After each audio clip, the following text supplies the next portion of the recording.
सूर्य आग ओकू लागलाय, घामाच्या धारांनी हैराण केलंय, उष्माघाताने लोकांचा जीव जायची वेळ आलीये। तुम्हीही उष्माघातापासून स्वतःचा बचाव करू इच्छिता? मग भारत सरकारच्या आयुष मंत्रालयाचे सेवानिवृत्त सहाय्यक संचालक डॉक्टर अंकुश जाधव यांनी सांगितलेले उपाय करा। तत्पूर्वी जाणून घेऊया उष्माघाताविषयी। नमस्कार, मी प्राची शिरकर, मुंबई आउटलुक मध्ये तुमचं स्वागत आहे।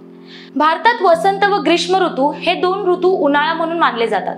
वसंत ऋतूचा कालावधी हा साधारणतः फेब्रुवारी उत्तरार्ध, मार्च एप्रिल पूर्वार्ध असा मानला जातो। हा ऋतू तसा संमिश्र असतो, परंतु यावर्षी मार्च एप्रिल मध्येच ग्रीष्म ऋतू जाणवू लागला आहे। उष्णतेची लाट म्हणजे नेहमीच्या तापमानात सरासरी तापमानापेक्षा 4.5 ते 6.4 अंशांनी वाढ होणे व तापमान 47 अंशापेक्षा जास्त नोंदविले गेल्यास उष्णतेची लाट जाहीर केली जाते। उष्णतेच्या लाटेचा परिणाम सर्वच सजीव सृष्टीवर होतो, तसाच तो मानवी आरोग्यावर होतो। उष्णतेच्या लाटेचा मानवी शरीर व मनावर मोठा व दूरगामी परिणाम होऊ शकतो। युरोपमध्ये 2003 मध्ये जेव्हा उष्णतेची लाट आली होती तेव्हा 35,000 लोकांचा मृत्यू झाला होता। एकट्या फ्रान्समध्ये 14,000हून अधिक लोकांचा मृत्यू झाला होता। उष्माघात म्हणजे काय हे जाणून घेऊ।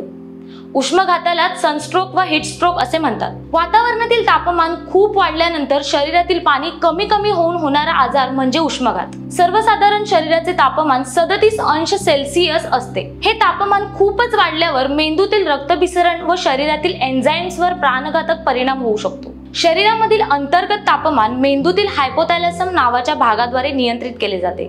थकवा, चक्कर, निरुत्साह वाटणे, अस्वस्थ वाटणे, त्वचा कोरडी पडणे, मानसिक बेचैनी, काही वेळा बेशुद्धी, मळमळ, उलट्या ही उष्माघाताची लक्षणे आहेत। अतिउष्णतेने आनंद, आकलन शक्ती, बौद्धिक कार्यक्षमता यावर नकारात्मक परिणाम होतो। नैराश्य, चिंता, ताणतणाव इत्यादी मध्ये वाढ होऊन आत्महत्येचे व हिंसाचाराचे प्रमाण वाढते। CPI रांचीचे संचालक डॉक्टर वासुदेव दुबे यांच्या म्हणण्यानुसार तापमान वाढीमुळे वैयक्तिक हिंसाचारात 4% तर सामूहिक हिंसाचारात 14% वाढ होते। आणखीन एका अभ्यासानुसार वातावरणात फक्त 1 डिग्री सेल्सिअस वाढ झाल्यास मानसिक आरोग्य संबंधित मृत्यूदरात 2.2% वाढ होते। 2021च्या जागतिक हवामान जोखीम निर्देशांकानुसार जगातील अति धोकाग्रस्त देशाच्या यादीत भारत 7व्या क्रमांकावर आहे।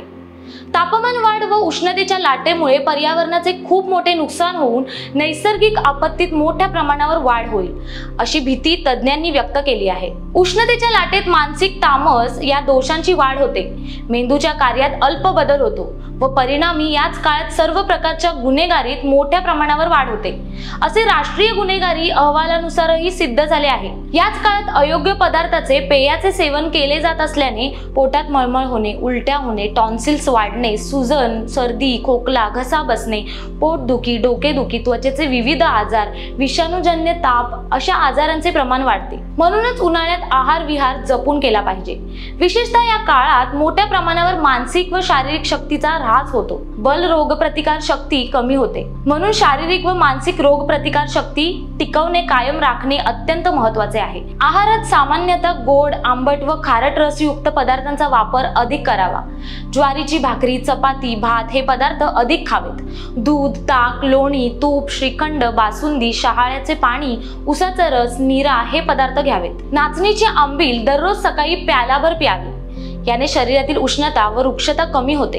कांदा अधिक खावा, कांदा थंड असल्याने तो या दिवसात शरीरात जी उष्णता होते ती कमी करतो। या दिवसात सर्व प्रकारच्या डाळींचा उपयोग कमी प्रमाणात करावा, परंतु हिरवे मूग अधिक खावेत। मूग पित्तशामक असून ते उष्णता कमी करतात। राजगिरा, चाकवत, पालक, तांदूळजा इत्यादी पालेभाज्या खाव्यात। भोपळा, दोडका, घोसाळी, पडवळ, भेंडी इत्यादी फळभाज्या खाव्यात। निसर्गतः शरीरास हितकारक उपयोगी अशी द्राक्षे, टरबूज, कलिंगड, कैरी, करवंदे, आवळा, कोकम, आंबा अशी फळे याच दिवसात येतात। सामान्यतः सर्वच फळे पौष्टिक, रुचिकारक, शरीरात थंडपणा निर्माण करणारी, त्वरित पचन होणारी, सर्व जीवनसत्वे, खनिजे असणारी असून खाल्ल्यानंतर मन तृप्त, प्रसन्न करणारी असून रोगप्रतिकार शक्ती वाढविणारी आहेत। माठातील पाण्यात थोड्या प्रमाणात सुंठ, धने, जिरे यांच्या पावडरी घालाव्यात। शक्यतो ताजे पाणी प्यावे।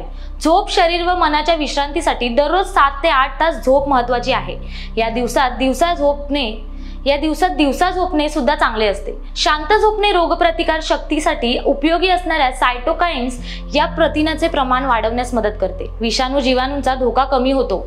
उष्माघातापासून वाचण्यासाठी या गोष्टी टाळा। तळलेले पदार्थ, शिळे, पुन्हा पुन्हा गरम केलेले अन्न टाळावे। दही, मेथी, शेपूची भाजी कमी खावी. शक्यतो मद्यपान, मांसाहार टाळावा. अधिक प्रमाणात मसाल्याचे पदार्थ टाळा. दुपारचे उन्हात फिरणे टाळावे. प्लास्टिक, रबरचे चप्पल वा बूट याप्रमाणे काळजी घेऊन उष्णतेपासून स्वतःचे रक्षण करा व रोगप्रतिकारशक्ती कायम राखण्यासाठी प्रयत्न करून आजारांपासून दूर राहण्याचा प्रयत्न करा.